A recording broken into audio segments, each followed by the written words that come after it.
कहेंगे पाकिस्तान की सियासत के ऊपर खैबर पख्तूनख्वा और खासतौर पे पाकिस्तान तहरीक इंसाफ के हवाले से हम जो गुफ्तगू कर रहे हैं, इस पर बात करने के लिए इस वक्त माहिर कानून बैरिस्टर अबूजर सलमान नियाजी साहब ने भी ज्वाइन किया है। बहुत शुक्रिया बैरिस्टर साहब, थैंक्स सो मच आपके वक्त के लिए। वो टू आमिर साहब। जी बैरिस्टर साहब, आपसे एक तो ख़ासतौर पे कानूनी और आइनी मसाइल के ऊपर तो बात करेंगे ही, मगर इस वक्त क्योंकि पीटीआई के लोग जो उनकी लीडरशिप है,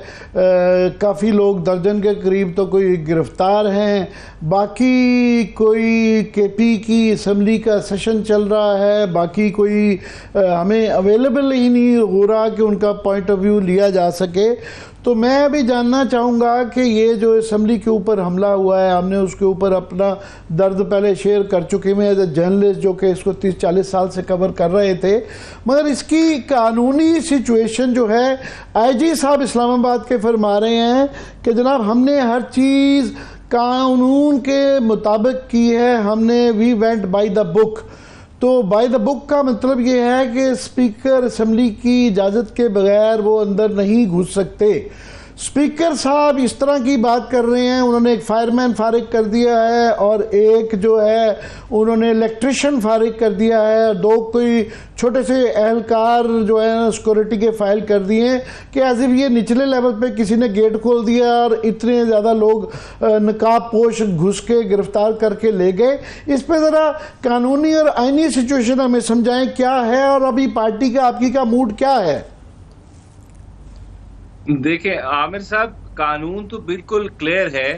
कि विदाउट परमिशन जो असेंबली के रूल्स बने हुए हैं, without permission of the speaker जो है वो किसी को असेंबली के अहाते से जो उसकी प्रीमिसेस है वहां से अरेस्ट नहीं किया जा सकता। और यहाँ पे जो आईजी साहब हैं अब वो गलत बयानी कर रहे हैं, ऐसी कोई परमिशन ना रिकॉर्ड पे है ना कहीं मौजूद है, और जो कोर्ट में भी केस चला वहां भी इन्होंने कोई ऐसी चीज प्रोड्यूस नहीं की और ना वो एग्जिस्ट करती है। और अगर कोई परमिशन होती तो स्पीकर साहब अपने अमले को सस्पेंड ना करते फ्रॉम सर्विस, तो इसी वजह से उन्होंने सस्पेंड किया है कि उनको लगा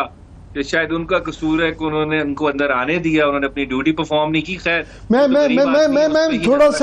थोड़ा सा ये जरूर कहूँगा कि सरकारी मुलाजिम जो होता है, चाहे वो आईजी के लेवल का ही हो, तो वो बेचारा हुक्म के ताबे होता है। उन्होंने डॉक्यूमेंट नहीं पेश किए, मगर कोई स्पीकर साहब ने भी कोई ऐसा ये रीज़न नहीं बताया कि वो सारी रात कहाँ थे, उन्होंने फ़ोन क्यों नहीं लिया या उन्होंने क्या एक्शन लिया। तो वो एक कमेटी अपने ही स्टाफ की वो जो बना दी है, उसके अंदर कोई उन्होंने पार्लियामेंट के अफराद नहीं डाले गए। तो मैं थोड़ा सा उनका जो है वो भी बहरहाल आईजी साहब अगर कह रहे हैं, उनकी भी नौकरी का सवाल कल को हो सकता है, कल की उनकी छुट्टी हो सकती है। आपके ख्याल में क्या अपनी मर्जी से बुक कर उनकी जरूरत थी कि वो ये करते?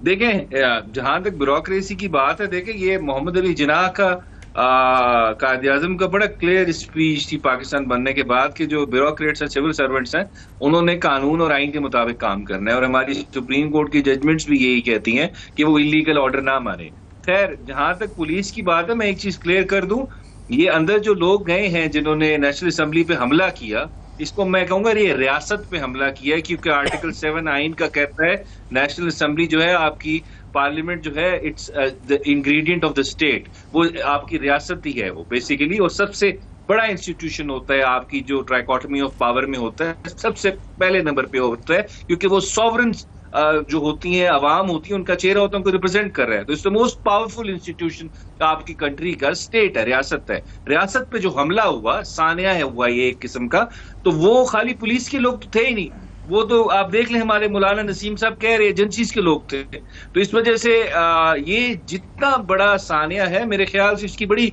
इम्पार्शियल हाई पावर्ड इंक्वायरी की जरूरत है। और जो लोग बगैर वारंट के, बगैर परमिशन के अंदर घुसे,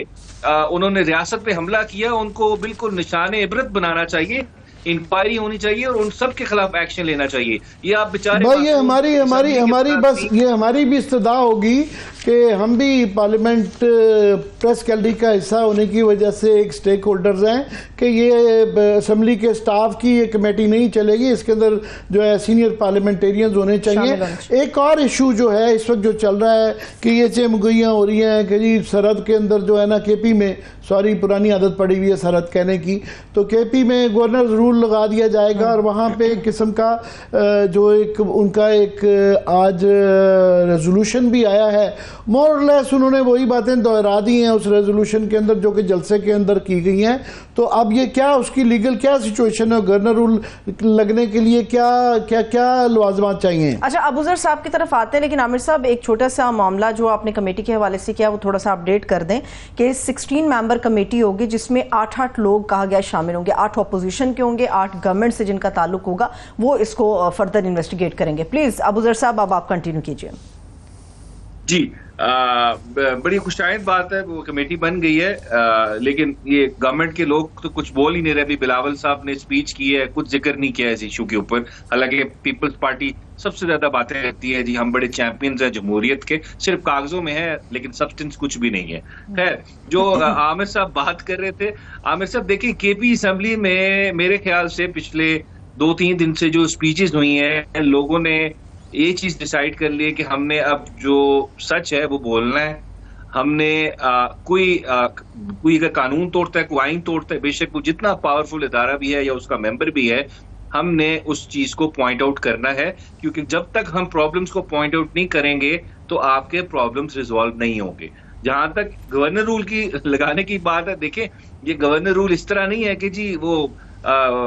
अंग्रेज के जमाने में सुबह उठते थे, जी आज जनरल डायर की तरह इसको ये कर दो, इसको वो कर दो, जलियांवाला बाग वाला इंसिडेंट कर दो। अब कानून आइन भी एग्जिस्ट करता है, अदालतें भी एग्जिस्ट करती हैं। सो गवर्नर रूल एक खास कंडीशंस में लग सकता है, कोई कॉन्स्टिट्यूशनल मशीनरी ब्रेक डाउन हो जाए, आपका आइन के मुताबिक सूबा ना चल सकता हो, इस तरह की सिचुएशंस में ऐसे हवा में नहीं लगता, फ्रिवुलस रीजंस में नहीं लगता कि जी चीफ मिनिस्टर आपकी बात नहीं मान रहा, अगर वो कह रहा है कि मैं ऑटोनमस हूं, मैं इंडिपेंडेंट हूं, तो आप गवर्नर रूल लगा दें। तो ऐसी चीजें जब कोर्ट में जाती हैं वो चैलेंज होती हैं और फिर वो खड़ी नहीं हो सकती आइन और कानून के सामने जब अदालतें आजाद उनको सुनती हैं। और वैसे भी आपने देख लिया, हमारे चीफ जस्टिस साहब तो माशाल्लाह से रिटायर होने वाले हैं, तो रिटायर